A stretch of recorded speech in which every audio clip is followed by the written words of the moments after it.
This season on The Couch, Falz the Bad Guy and Laila Johnson Salami place your presidential aspirants on the hot seat. This guy want to put me in trouble. I won't allow you. Nobody. Okay. That is a very important and sensitive topic, I The truth. believe. Okay, do you think that right now, people that have a certain sexual orientation are being discriminated against? I don't know. I don't believe so. The excitement. C'est le moment de faire la fête, C'est le moment. And the totally unscripted nature. Oh wait, but what is on The Couch? It's a relaxed talk. I don't want anybody to come here and tight your chest. I don't know, stronger face. It's not, this kind of setting is all relaxed. You have your stocking, have your shoe, put on your knicker. It's on The Couch with Falz and Laila. Thank you so much for joining us, sir. Thank you very much for having me. My name is Falz, the Bad Guy. I'm the president of the Sweet Boy Association. And my name is Laila Johnson Salami, of course, the president of the Sweet Girl Association. Please introduce yourself, sir. Nice to be here. Falz Laila. My name is Sina Fagbenro Byron. I'm a presidential aspirant on the COA party. I like to believe I'm a member of the Sweet People Association. Great stuff. Thank you so much for joining us today. Thank you for having me. So just getting to know you, generally speaking, what sort of stuff do you enjoy doing? Well, as a matter of fact, I love meeting people. I'm a people's person. As a matter of fact, I also play music. Oh, great. Yes, absolutely. What style of music? I call it totally tropical music. Very interesting. Yes, it's a mixture of Afro, jazz, high life, and stuff. So you play instruments or just I sing? play the guitar actually, and I sing. I compose my own songs. Amazing stuff. Yes. I like to call myself an investor in people, a believer in God, and just a regular guy actually. Yeah. Interesting. An investor in people. Yes. And if I'm correct, you've worked in government for 25 years. Well, I have worked in government. I have worked on governance and around government. You're saying with government, yes, but in government, I've worked in government for about 10 years before I retired. But prior to that time, I was working on governance. I was working in the governance environment, working with governments as sort of a specialist. Okay. In the area of governance. But it wasn't Nigerian government I worked for. I worked for British government Interesting. for about 10 years, the Department for International Development. Interesting. Yes. So how did you leverage on that to invest in people? Well, basically, in the first place, you've got to know the value of people before and quite frankly, I would say my investing in people, being an investor in people, started way back from my youth service days. The very first job I did as a youth corporal was as a teacher. And I remember then it was in Akoko, Ondo State. And the road to the school was terrible, The road to this town was bad. And I was a youth corporal. I studied economics for a first degree. And so, during youth corp, I said, look, I can't be traveling on this road, so I got to get myself interested in whatever I was doing. So officially, I was assigned to teach Form 4 economics. And then, I studied fine arts as well in my A-levels. So I discovered that Form 1 and 2 didn't have a fine art teacher. So I volunteered to teach fine art. And then my colleague, who was a youth corporal too, he was always traveling. So I always covered for him in teaching Form 3 geography. And then I also took Form 5 lessons. So at some point in time in my youth corps, I was teaching Form 1, 2, 3, 4, 5, different subjects. So, and I think it's probably the most fantastic job I ever did in my life, to teach young people, to be a teacher. And today, for example, one of my students is a federal high court judge in Abuja. I got another student of mine who's a vice principal of a school. And a whole lot of people, as a matter of fact, one of my colleagues in DFID, I was in the office one day, and, there's this gentleman that was sitting down, And he just called my name, Mr. Fagbenro. I said, yeah. He said it was because of the way I walked. I said, who are you? Then he reminded me. He happened to be my student, and he happened to also be now, he was the husband of one of my colleagues at work. Of course, at work, we used to call each other by first names, but after she discovered that I was her husband's teacher, she started calling me uncle, So what I'm trying to say is that the way you invest in people is the time you spend, especially with younger people, the energies, what you invest your entire purpose. When I worked on governance, I was basically, my own specialty in governance is public service delivery, the service delivery. And the object and purpose of any government or governance is to deliver services to the people. Now, the most important resource in any country, in any nation, is the people, is the human beings. What qualifies you to be my next president? Well, because we like each other. But beyond that, no, actually, look, there's a whole lot of people offering to be president. Basically, you want a president who's capable in terms of understanding the issues of governance, the political economy of Nigeria, and how to apply oneself to these things. You also want somebody who is accountable. You want somebody who is ready to answer questions, tough questions, and engage with the people and relate with the people. You want someone who's responsive, someone who knows that, well, when things are going in a particular dimension, in a particular way, people need to, nothing is certain, nothing is cast in stone. So with this capability, accountability, and responsiveness, I think that, I'm sufficiently able to demonstrate that. I think I love Nigerians, really and truly. My whole idea is to be a leader, not necessarily anybody's boss. So I believe what I bring to the space is a lot of knowledge, a lot of experience, a lot of confidence, a lot of love for Nigeria. And of course, I have a plan. But no experience in the Nigerian political space, do you Oh, think? absolutely. I have experience in the Nigerian political space. And where do I want to start from? I could start from my student union days as president of law students. I could start as PR when I was PRO, National Economic Students. I was on the Students' Representative Council in the University of Ibadan in those days. You have a couple of us who ended up being governors and stuff. But even after that, 17 years ago, I contested local government chairman in Ethiopia here. At that time, it was PDP. I was a member of PDP then. COA, my party now, had not been created. Okay. I would say, it seems like party politics, matter a little bit, with this whole defection, APC, PDP, Absolutely. ADPC, DP, The NPD, RAP, all we of can't really, keep track. In fact, it's ABC to Z. Yeah. COA hasn't necessarily been able to sort of gather as much momentum as, any of these other parties. How do you think this would affect your race? Well, you see, truth be told is that you're right. COA party, we would not deny our limitations as a small party. But these days, you find out that, in COA party, our mantra is together we make a difference. And it's not just together as COA party individuals, but together as Nigerians. COA party is emerging. It, started, it's pretty young compared to the others. But it has goodwill, a lot of goodwill, and we have a lot of good people in COA party. Now, what we are doing also is that COA party is also a member of a larger coalition. CUPP. Yes. So what is the COA party ideology? Yeah. Okay, the COA party ideology, it's COA in... COA is not an acronym, and I think from the name you will find out what the ideology is. Basically, the ideology is about inclusiveness. COA in Hausa means all of us.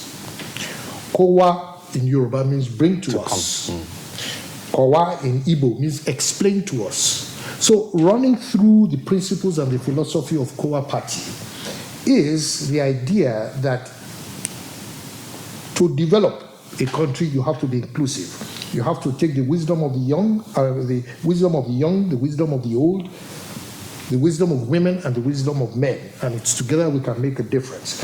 Now, COA party also believes that there are 5 ills that plague Nigeria. Poverty is one.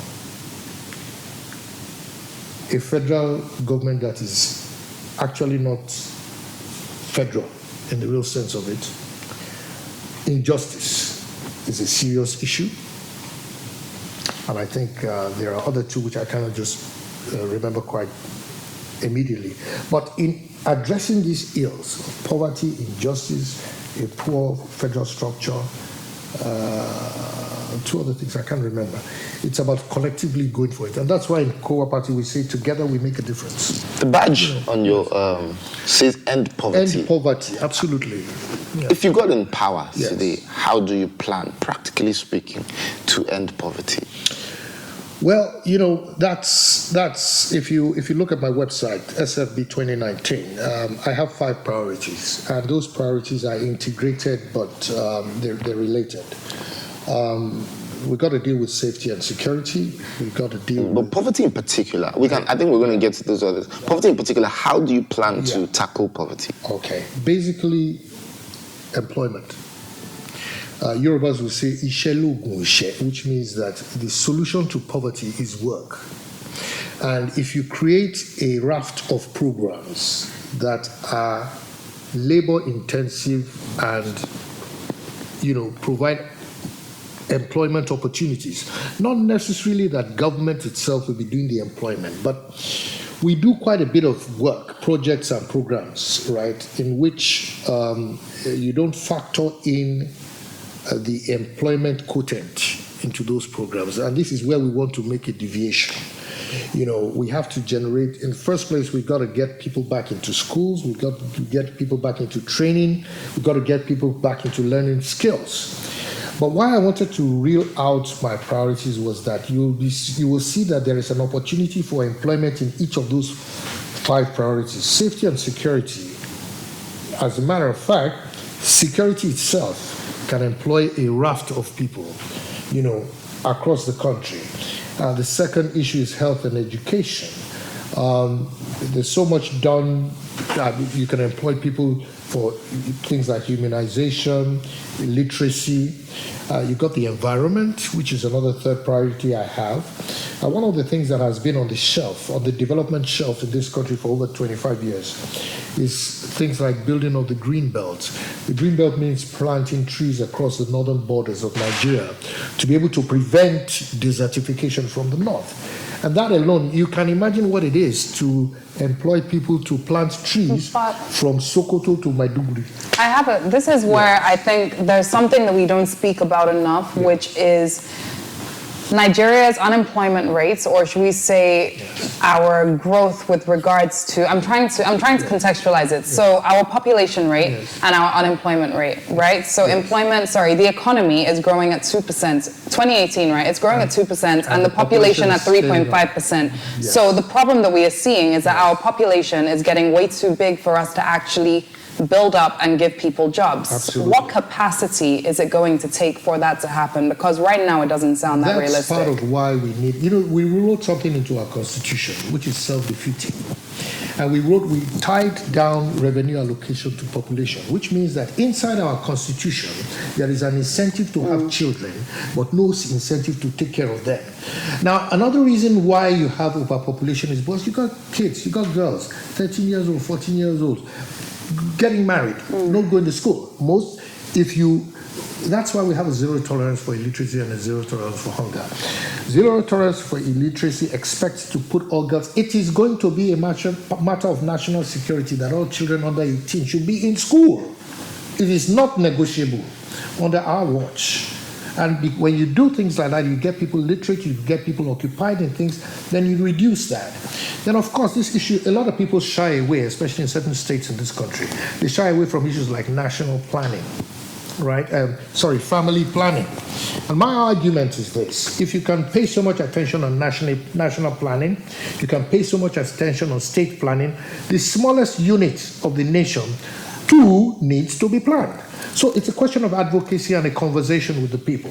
It's a question of not tolerating a situation whereby people are not engaged. Okay, but that's well and good if we're looking ahead into the future and we're looking at statistics such as the fact that we may have a population of 250 million by 2030. Well and good, but it's not going to change the population of 198 million that we have now. So how do we employ 198 million people in Nigeria today? Well, not 198 million, but our 30 million that are out of employment. Exactly. Like that's part of what I was reeling out. I said you've got to do programs that are pretty much labor intensive, pretty large scale. I'll tell you something. In the 1930s, when America was getting out of its depression, after the depression, right, the FDR, Roosevelt, he set up what is called the Tennessee Valley Authority. There's a great, they electrified half of America, and they used it with intensive labor projects. Now, that's why I alluded to environment. The environmental challenges that Nigeria has requires a lot of people to be deployed, engaging in very gigantic projects, reclaiming the Lake Chad. What sort of numbers are we looking at? Oh, we're looking at numbers in the hundreds of thousands per project. I was going to ask a question that you can imagine people planting trees from Sokoto to Maiduguri on a very close-knit basis and watching those trees. You see, so there are things to be done there creative way, but the most important thing, I would say, has to do with innovation. I mean, a lot of people who have telephones, who have access to the internet, can be more creative and engaged. Look at what the entertainment industry has done in terms of employment, in terms of GDP for Nigeria. Look at what the sports industry has done for, I think things like sports, we're very conventional in looking at what opportunities are for our youngsters. I believe that sports is not employing as much as it should, because we haven't brought sports down. In those days, when we were growing up, we had National Sports Festival, we had State Sports Festivals, we had University Academicals. As a matter of fact, we had a striker in Nigeria who ended up being the Attorney General of Rivers State, Adokia Mesiemaka. He came down from the secondary and university academicals to the national team. Shegun Odegbami was in Ibadan Grammar School, from then to Ibadan Polytechnic. It was the Western region that brought him onto the national scale. And we had all that. It's a question of organization.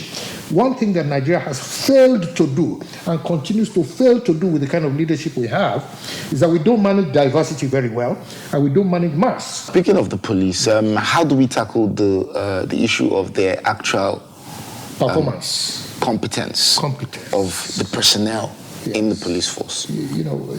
Number one, my first thing, and this is why I'm in support of some kind of restructuring, the police command is over-centralized. So are you in support of state police? Absolutely. I'm absolutely in support of state police. But I believe that, you see, when people say state police, what comes to their mind is a replication of the current Nigerian police in 36 places. That is multiplying your problem times 36. Get your mind out of the current Nigerian police. The current Nigerian police is not reflective of what a professional police should be. And that is the truth of the matter. From their training to their accountability. Take, for example, you do not issue bullets to a policeman and at the end of the day, not ask him to account for how he spent each of those bullets. You don't do that in Nigeria. As a matter of fact, when police want to celebrate in the streets, you see them fire guns away. That is absolutely irresponsible.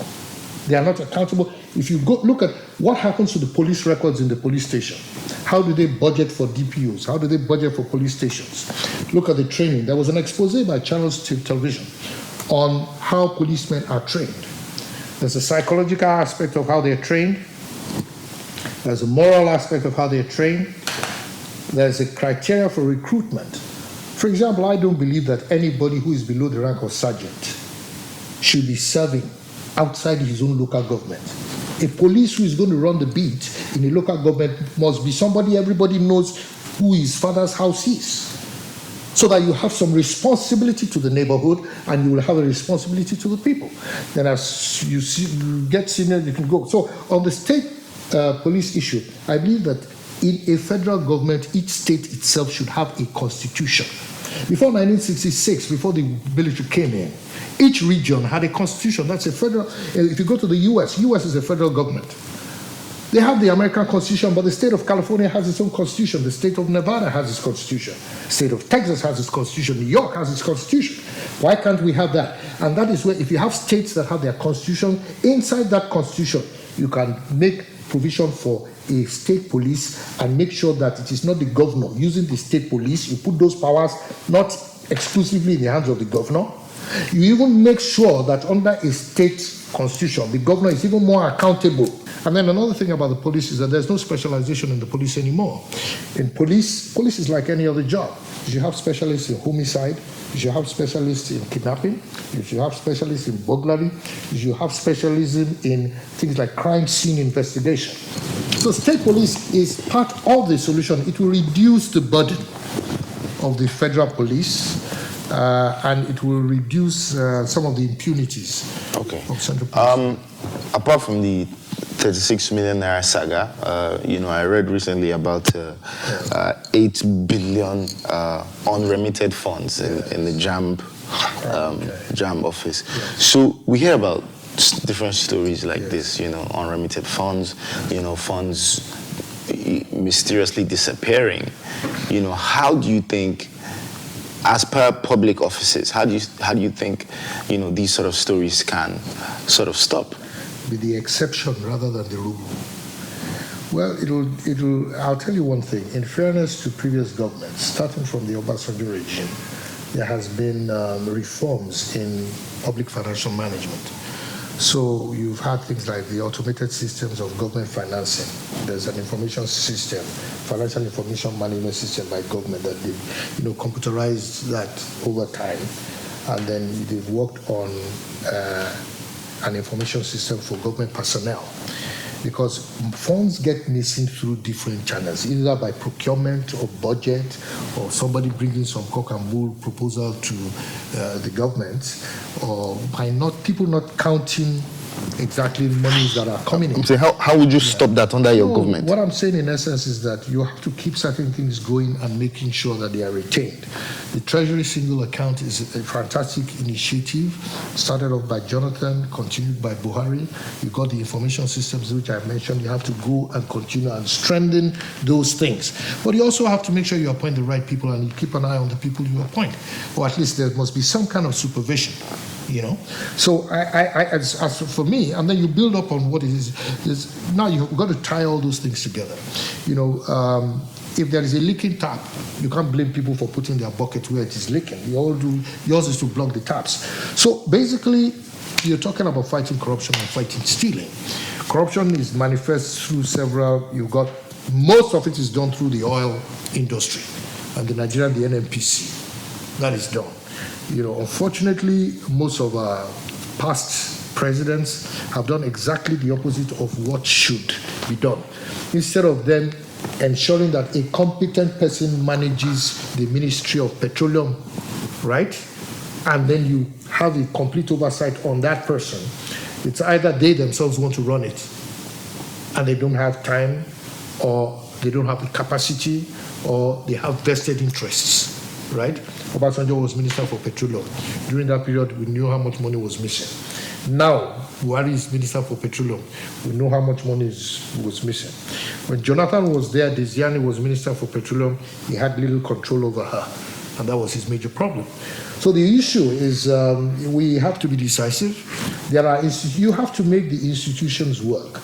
The institutions, the processes, you have to make them work. Incidentally, before I joined DFID, I was a consultant to the EFCC. I was probably their first consultant to structure how the place works. And what do you think about the EFCC today? Well, it should have developed further. I think one of the problems that EFCC has or had from the outset was to limit the headship of the EFCC to a policeman. The head of EFCC could easily be an accountant or a lawyer. I think they've limited themselves, and I think that, unfortunately, the EFCC too has also been used as an instrument at the behest of the president. Let's speak about our resources for a bit. Nigeria is one of the most naturally resourceful countries in the world. Absolutely. And unfortunately, we have a Dutch disease when it comes to oil. Yes. However, one thing in particular that I think we have a serious problem with is the fact that we are still flaring gas. Yes. And meanwhile, the average Nigerian home has to literally go and buy gas. Yes. If you were to become the president of Nigeria, yes, how much attention would you pay to the fact that Nigeria still gas flares in 2018? What would you do about the problem, and how long would that take? Basically, it's my task would be to revive the gas to power project. Now, the challenge with gas is that from when you extract it from the ground to where you utilize it, you can't afford to break.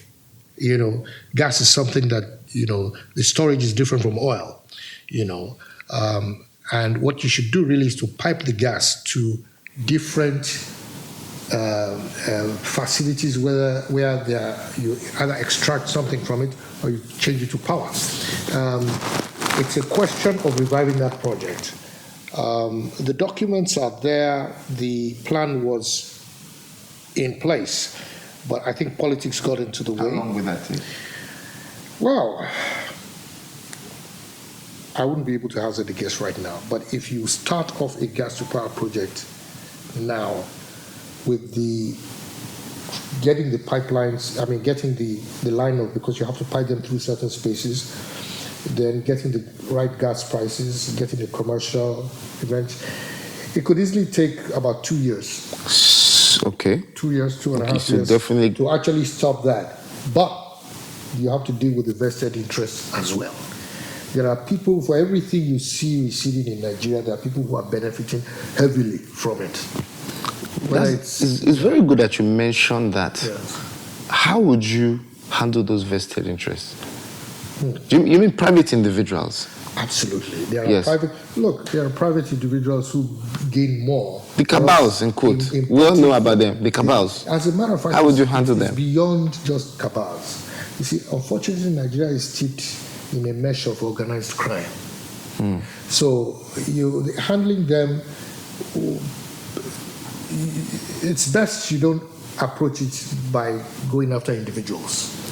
There is a cabal. Anything that makes a cabal means that there is a structure.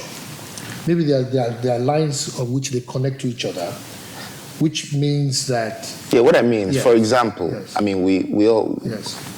Is, you know, what we hear every day, that, for instance, issues of power. Yes. We don't have electricity because some people are benefiting from sale of generators and fuel. Yes. So It's about where you put incentives and where you put, what's the opposite of incentives now? Where you put taxes or punishments. The whole idea is to ensure you have to start from self, and everybody who's in cabinet. Anybody who's in cabinet, I mean, you have to limit all this issue of, because you're a minister, you're entitled to a generator or two, you know, we have to start reducing all that. A lot of personal decisions have to be taken by whoever is president to demonstrate, and the kind of team you have around you. You also have to create, because some people find themselves in those positions because of contradictory government policy itself. You know, government has to be consistent.